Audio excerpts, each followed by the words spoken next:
Itu dia. Jadi kepada anda yang ataupun mungkin tidak dapat balik bersama dengan keluarga, pastinya boleh lakukan secara Skype ataupun Zoom. Dan akhirnya gadget memainkan peranan yang cukup penting. Masalahan di sini ialah dia seperti vitamin. Kalau tak ada vitamin pun tak boleh. Kalau terlebih vitamin akan jadi racun. Tak ada gadget kita tidak boleh bertamadun. Terlebih obses dengan gadget pun boleh mendatangkan kemudaratan kepada diri. Ini permasalahan dia sebenarnya, Terence. Saya pun tak habis belajar macam mana nak gunakan gadget ni sebenarnya. Kata kunci dia handphone baru. Bukan handphone baru, ni handphone lama. Dan saya baru belajar sesuatu yang baru tentang handphone lama ni semalam. Oh, itu yang ambil gambar tadi. Itu yang kita perlu faham bahawa gadget ni dia ada banyak keterangkumannya. Jadi nak belajar satu persatu pun ambil masa. Betul. Obses tu mungkin bukan perkataan yang sesuai lah. Adakah obses perkataan yang sesuai kah? Kan? Kita nak bertanya, adakah obses itu perkataan yang sesuai sebenarnya untuk gadget ini? Kita nak bersama dengan Dr. Aida Syarinas Muhammad Adelan, pakar psikiatri Jabatan Perubatan Psikologi, Pusat Perubatan Universiti Malaya. Assalamualaikum. Assalam, khabar? Sihat, Alhamdulillah. Doktor, seperti mana Terence katakan tadi, adakah obses itu satu perkataan yang bersesuaian apabila kita bercakap mengenai gadget ini?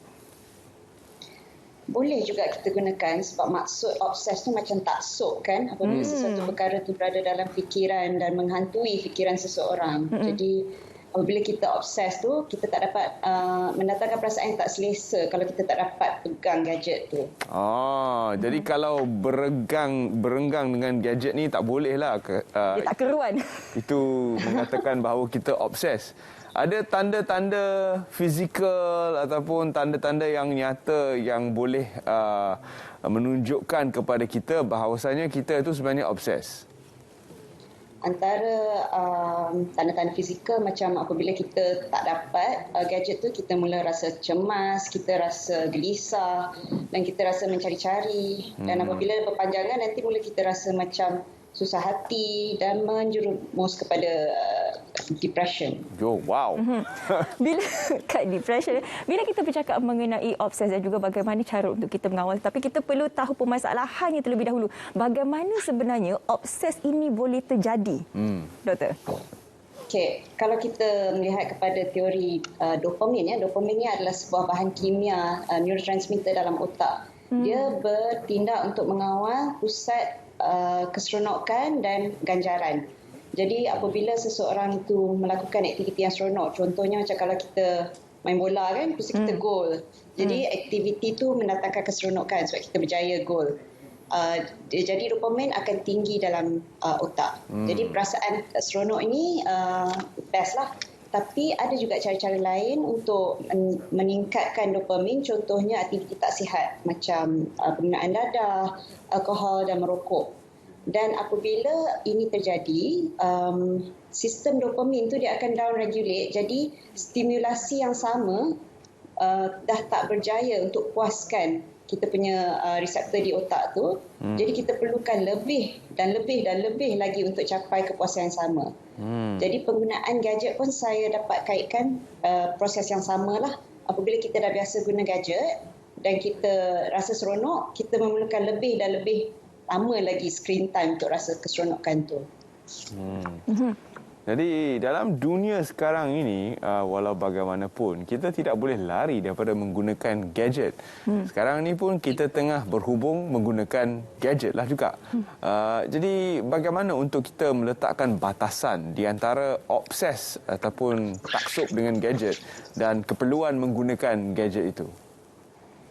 Bagaimana kita nak letakkan batasan? Kalau kita bercakap tentang kanak-kanak, American Pediatric Society ada menetapkanlah kalau macam bawah 18 bulan tu patutnya langsung tak boleh guna gadget. Kalau macam 2 hingga 5 tu sepatutnya sejam sehari sahaja untuk aktiviti yang bukan akademik lah. Okay? Dan kalau yang lebih daripada 5 tahun ke atas tu, penggunaan gadget sewajarnya hanya 2 jam sehari. Jadi macam mana kita nak kawal ibu bapa memainkan peranan yang penting untuk pengawasan, pastikan mereka hanya guna gadget tu pada waktu yang ditetapkan, dan selebih daripada tu kita kena bantu mereka engage dengan aktiviti yang lain lah, contohnya seperti main di luar, hobi, menjalankan hobi yang menarik, berkomunikasi dengan lebih baik dengan anak-anak. Okay? Jadi memang batasan tu perlu ditetapkan. Segala benda yang baik kalau digunakan secara berlebihan memang boleh mendatangkan mudarat. Bila kita menyentuh mengenai kanak-kanak ini, kesannya kepada perkembangan otak khususnya untuk kanak-kanak ini, dan juga bercakap mengenai kanak-kanak ini bukan mudah sebenarnya untuk kita mengawal. Sebab kadang-kadang ibu bapa memberikan gadget ini sebenarnya untuk mengawal mereka. Tak nangis, tak tantrum, tak marah-marah kan, duduk diam-diam. Ya. Jadi bagaimana sebenarnya cara terbaik untuk ibu bapa mengawal anak-anak ini dan juga memberikan had masa penggunaan gadget ini tadi, Doktor? Kita kena ingat gadget ni tak boleh menggantikan macam jadi babysitter lah, tak boleh. Okay? Gadget ni hanya digunakan sebagai bantuan. Jadi macam mana kita nak tetapkan kawalan tu, ibu bapa sendiri kena tunjukkan cara yang betul lah, sebab anak-anak tu akan ikut, akan mimik apa yang ibu bapa buat. Jadi kalau kita tetapkan, untuk anak yang berumur mungkin 7-8 tahun, selepas 2 jam kita kena simpan gadget tersebut. Tak boleh bagilah. Jangan cair kalau diorang nak minta lagi dan lagi kan. Kita sendiri kena tepat dengan keputusan kita. Lepas tu kalau boleh kita cuba terangkan kepada mereka cara-cara penggunaan yang baik tentang masalah keselamatan. Sebab ada kalanya kanak-kanak ni bila mereka ni lurus kan, jadi mereka mungkin upload dekat social media tentang aktiviti harian mereka, ataupun kadang-kadang bercakap dengan orang yang mereka tak kenal. Jadi kita sebagai ibu bapa kena cuba ajar cara-cara batasan yang selamat dan bersesuaian dengan umur mereka jugalah. Okay? Dan saya rasa memang yang paling penting, gadget tidak boleh menggantikan peranan sebagai ibu bapa. Jadi ibu bapa kena ambil masa juga untuk luangkan masa bersama anak-anak ni. Ya, gadget, security guard semua tak boleh jaga anak you. You kena jaga anak sendiri. Jaga anak sendiri. Dan untuk dunia sekarang ini, kalau kita melihat kepada pembelajaran dalam talian, terutama sekali untuk anak-anak yang berusia 7 tahun dan ke atas, jumlah masa yang diperuntukkan adalah melebihi apa yang doktor sebutkan tadi. Bagaimana sebenarnya untuk kita sekali lagi membuat satu imbangan semula tentang screen time anak-anak kita, kerana mereka sudah menghabiskan mungkin 4 ataupun 5 jam belajar secara dalam talian bersama dengan guru dan rakan-rakan. Jadi macam mana untuk kurangkan screen time itu, dan apakah aktiviti lain yang boleh memberi dopamin yang sama seperti penggunaan gadget tadi? Ya, betul. So, PDPR ni memang masa screen time diorang agak panjang. Jadi memang tak begitu ideal lah. Tapi sekarang ni pun kita dah semakin hampir kembali ke sekolah. Jadi waktu yang ada terluang tu, kalau boleh kita gantikan dengan aktiviti-aktiviti lain, terutamanya macam aktiviti fizikal.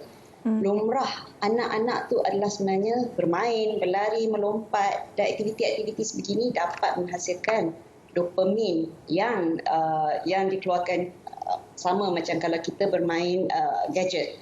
Jadi kita kena perbanyakkan aktiviti, keluar berjalan dengan anak-anak, bersukan. Kalau anak-anak tu suka menari, encourage diorang untuk menari. Apa-apa sahaja yang melibatkan mereka keluar dari rumah. Itu mungkin dapat membantu mereka meningkatkan minat untuk engage dengan aktiviti yang dapat meningkatkan kadar dopamin.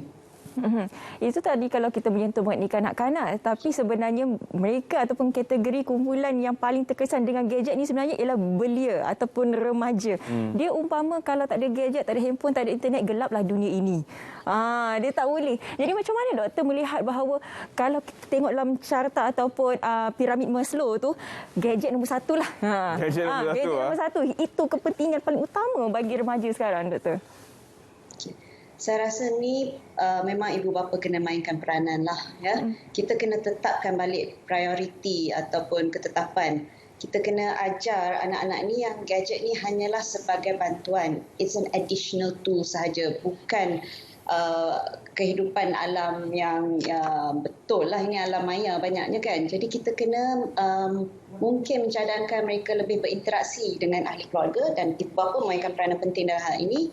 Interaksi bersama kawan-kawan di luar secara fizikal lah, bukan secara maya, sebab apabila interaksi kemanusiaan antara seseorang tu semakin berkurang, jadi social skill mereka pun tak dapat develop dengan baik. So, saya memang kena emphasize lagi lah yang komunikasi fizikal tu amat penting. Right. Jadi mungkin kita boleh encourage this kind of activities. Eat, sleep, gadget, repeat. Kita bersama dengan seorang lagi pemanggil. Maafkan kami Izzat. Izzat terputus sedang menunggu di talian tadi.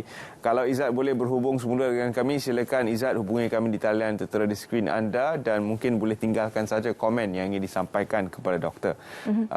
Untuk mereka yang bukan lagi dalam kategori remaja, yang sudah pun meningkat dewasa, yang merupakan ibu bapa pun ada yang boleh dikatakan dalam kategori taksub dengan gadget disebabkan kerja dan sebagainya.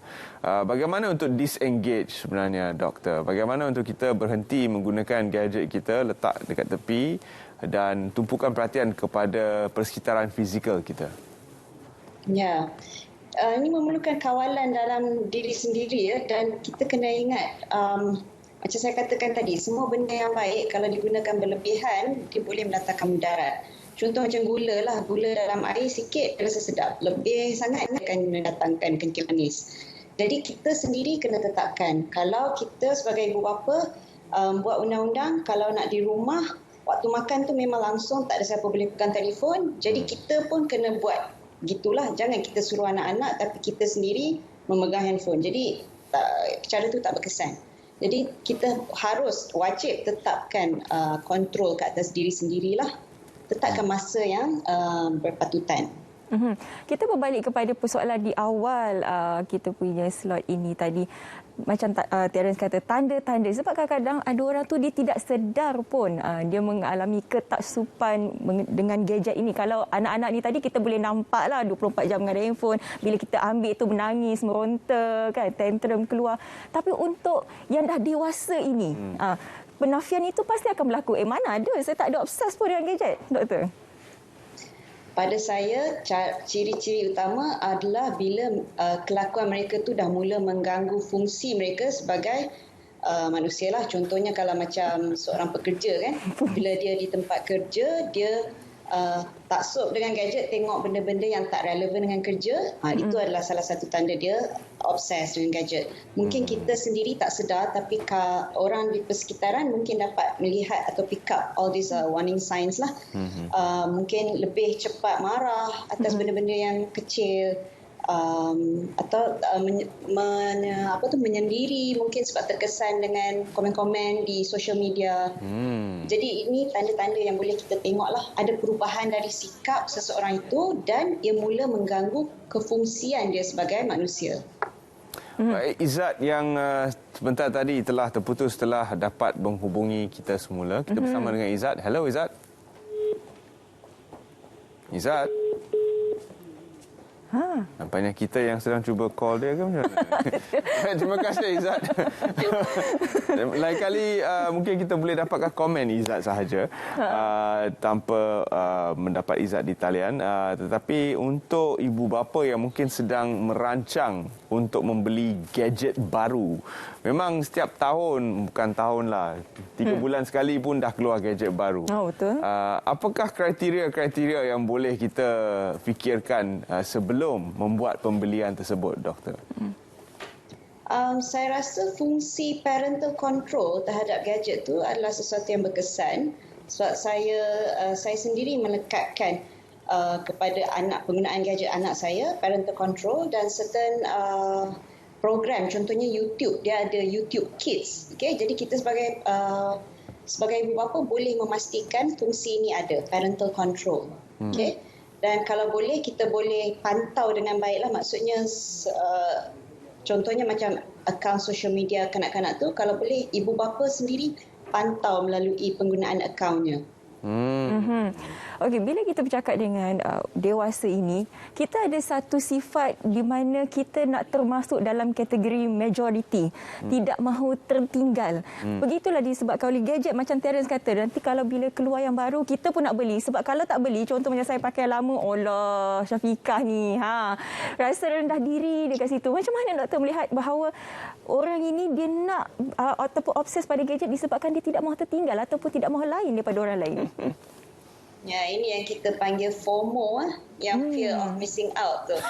Ya, saya rasa budaya ni dah semakin membesar, semakin jelas sekarang ni. Jadi, again sebagai ibu bapa dan sebagai diri sendiri, kita kena sedar tetapkan prioriti kita kembali. Kalau sekiranya kita tertinggal sekalipun, apalah masalahnya, kan? Betul tak? Kita tak akan mati sebab tertinggal. Jadi kita kena tetapkan prioriti kita tu ikut dasar kemampuan yang kita ada. FOMO pun FOMO, tapi kena ukur baju di badan sendiri. Ya, sebab bila masalah dengan obses ini ialah bukan sahaja dia lupa dengan tanggungjawab dia sebagai seorang manusia, tetapi dari segi kos keuangan. Betul. Terutama gadget. Gadget bukan murah. Nak beli. Dan kadang-kadang kita pun tak faham gadget yang kita beli. Macam saya kan, dah beli gadget ni dah lama. Tapi fungsi-fungsinya, saya pun baru belajar fungsi baru semalam. Jadi mungkin kita boleh juga terapkan sedikit tentang knowledge ataupun pengetahuan tentang setiap gadget yang kita beli itu supaya kita lebih memahami penggunaannya.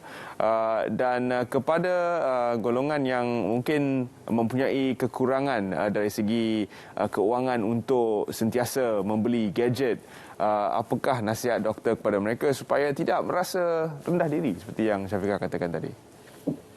Okay. Saya suka dengan perumpamaan yang awak berikan tadi, ukur baju di badan sendiri. Okay. Tak perlulah kita rasa nak mengejar sangat sifat kebendaan ni, sebab ini hanya memberikan instant gratification, iaitu kepuasan yang sekejap je. Dalam jangka masa yang lama, kita kena berhutang pula dan mendatangkan lebih mudarat daripada manfaat. Betul. Tak ada handphone baru, malu. Hutang tak malu. Itu masalahnya sekarang ni. Seperti mana doktor katakan tadi.